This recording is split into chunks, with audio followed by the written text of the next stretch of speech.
Ինչ վերաբերում է եկեղեցու նկատմամբ ուղղակի հալածանքներին, վերջին օրերին մենք տեսնում ենք երկու զարգացում։ Եվ մեկը որոշ բանտարկյալների պայմանների մեղմացումն է։ Օրինակ, Սամվել Կարապետյանն այժմ տնային կալանքի տակ է։ Այո, փոխվեց տնային կալանքի։ Եվ այսպիսով իշխանությունների կողմից փոքր նահանջի որոշ փոքր նշաններ կան։ Ես չգիտեմ որն է պատճառը, արդյոք նա մտավախություններ ունի, որ միջազգային ճնշումն իր քաղաքականության հանդեպ կարող է աճել, բայց դա փաստ է։ Մյուս կողմից քաղաքականապես նա ակտիվ է քան երբևէ, փորձելով մոբիլիզացնել հանրային աջակցություն եւ իր նախաձեռնությանը ներգրավել ավելի շատ հոգեվորականների։ Կամ մի տեսակ վախի ու ահաբեկման մթնոլորտ, գուցե դա չափազանցված բառ է, բայց հոգեվորականներն ու եկեղեցականները շատ են վախենում այս իրավիճակից, եւ նրանց ստիպում են որոշում կայացնել՝ լինել կաթողիկոսի, իրենց օրինական հոգևոր առաջնորդի, թե Հայաստանի վարչապետի հետ։ Եվ նրանք բոլորն էլ գիտեն, որ իրենց համար կարող են լինել ծանր հետևանքներ, եթե իրենք սխալ որոշում կայացնեն՝ բարոյական, քաղաքական եւ անձնական բարեկեցության առումով սխալ որոշում։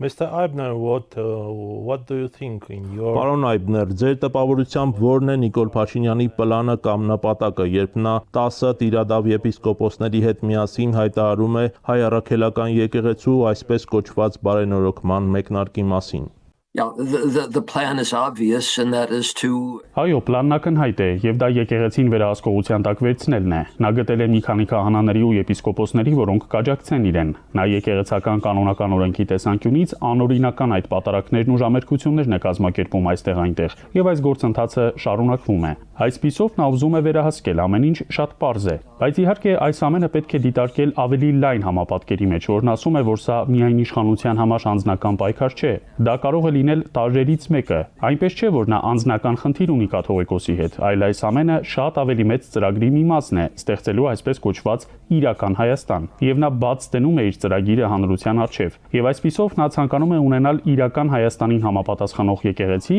եւ փորձում է եկեղեցի հիմնել հուսալով, որ այն կներառի ամբողջ այն կառույցը, որն այժմ հայ առաքելական եկեղեցին է։ Բայց եթե նա չհաջողի, կփորձի գոնե ստեղծել մրցակից։ Ես այն անվանում եմ իրական Հայաստանի հերձվածող եկեղեցի, եւ նրանք, ովքեր միանում են այս շարժմանը եւ չեն հնազանդվում իրենց հոգեվոր հայրերին եկեղեցում, հերձվածողի պես են իրենց դրսեւորում։ Սակայն այս ծրագիրը շատ ավելի մեծ է, քան Հայաստանի ներքին քաղաքականությունը։ Այն կապված է իրական Հայաստանի հետ եւ իրական Հայաստանը պետք է գոյություն ունենա, քանի որ դա այն պահանջում Թուրքիան եւ Ադրբեջանը։ Այսպիսով նրանք պահանջում են, որ փոխվի ազգային հայեցակարգը, այն համապատասխանեցնելով Թուրքիայի եւ Ադրբեջանի շահերին։ Դա նշանակում է եկեղեցու հալածանքներ, ազգային եկեղեցու վերահսկողություն։ Դա նաեւ նշանակում է փոփոխություններ Սփյուռքի հետ հարաբերություններում, սահմանադրական փոփոխություններ, որպեսզի փոխվի հայկական պետության ամբողջ հայեցակարգը կամ գաղափարախոսությունը։ Ո՞րն է նրա հիմնական նպատակը։ Ինչպես դուք եք ասում, նա ցանկանում է լիակատար վերահսկողություն սահմանել եկեղեցու նկատմամբ, ինչպես նաև պառակտել եկեղեցին, պառակտել մեր հոգևոր ինքնությունը եւ հասնել այսպես ասած սևերի ու սպիտակների բաժանման նաև այս բնագավառում։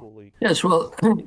no, he feels he targets the church or must target. Այո, նա զգում է, որ պետք է թիրախավորի եկեղեցին, քանի որ եկեղեցին եւ մասնավորապես կաթողիկոսը շարունակում է պաշտպանել Արցախի ժողովրդի իրավունքները։ Իսկ կաթողիկոսը, հիշեցնեմ, ամենայն հայոց կաթողիկոսն է։ Նրանց, ովքեր ապրում են Հայաստանի Հանրապետությունում, նրանց, ովքեր եկել են Արցախից, նրանք, ովքեր ապրում են սփյուռքահայ գաղթօջախներում։ Եվ սա բացարձակապես անհամատեղելի է իրական Հայաստանի հայեցակարգի հետ։ Եվ այսպիսով նա ամեն ինչ անում է եկեղեցու նկատմամբ վերահսկողություն հաստատելու համար, իսկ վերահսկողություն հաստատելու համար նա պետք է թուլացնի այն։ Եվ այս միջոցառումները, որոնք նա ձեռնարկում է, նախատեսված են թուլացնելու եկեղեցու վճռականությունը, որպեսզի այն գործիք դառնա իր ձեռքում։ Դուք հիշատակեցիք 10 եպիսկոպոսներին։ Ես խոսել եմ այս եպիսկոպոսներից մեկի հետ Փաշինյանի շարժմանը հրապարակավ միանալուց մի քանի օր առաջ, եւ նա ինձ ասաց, որ դեմ է վարչապետի գործողություններին, եւ որ վարչապետը կեղտոտ խաղ է խաղում փորձելով պառակտել եկեղեցին։ Ընդամենը մի քանի օր անց այս նույն arczepiskopos-ը միացավ վարչապետին։ Ինչու, չգիտեմ։ Հավանաբար նրան շանտաժի են ենթարկել։ Պետությունն ունի բազմաթիվ հնարավորություններ, կարող է ձեռք բերել ինֆորմացիա, լուսանկարներ կամ ապացույցներ, որոնք եթե ջրի երես դուրս գան, անհարմար դրության մեջ կդնեն նրանց։ Նաև սպառնում են ընտանիքի անդամներին։